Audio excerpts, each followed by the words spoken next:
26 जुलाई को देश भर में कारगिल विजय दिवस मनाया गया और राजधानी दिल्ली में भी इस पावन अवसर पर कई कार्यक्रम आयोजित हुए। मुख्यमंत्री रेखा गुप्ता ने शहीदों को श्रद्धांजलि अर्पित की और शालीमार बाग में वरिष्ठ नागरिकों से संवाद कर उनके योगदान को सम्मानित किया। देखिए रिपोर्ट।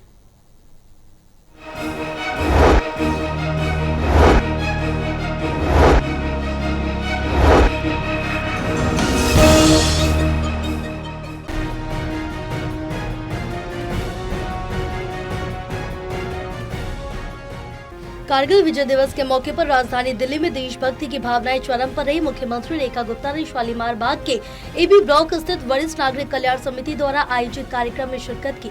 मुख्यमंत्री ने देश की रक्षा में प्राण न्यौछावर करने वाले वीर जवानों को नमन करते हुए कहा, कारगिल विजय सिर्फ एक युद्ध की जीत नहीं बल्कि भारत के आत्म गौरव और अनुशासन की विजय है। कारगिल दिवस उन सभी सैनिकों को प्रणाम करने का दिन जिन्होंने देश की रक्षा के लिए अपने प्राण न्यौछावर।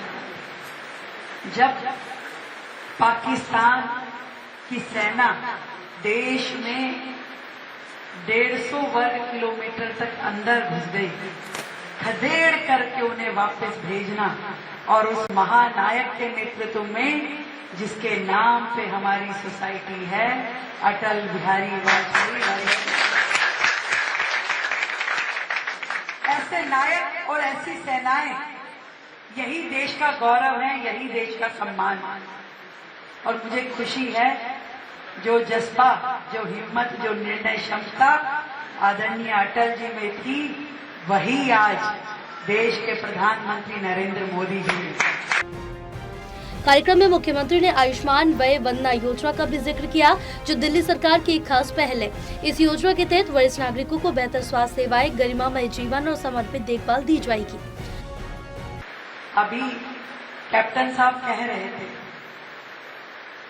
कि सीनियर सिटीजन की ग्रांट, बताना चाहती हूँ कितना बड़ा धोखा हुआ दिल्ली के सीनियर सिटीजन्स के साथ। जो अमाउंट दिल्ली सरकार ग्रांट के रूप में दिल्ली के वरिष्ठ नागरिकों को देती थी, जिसका इंतजार आप आज तक कर रहे हो।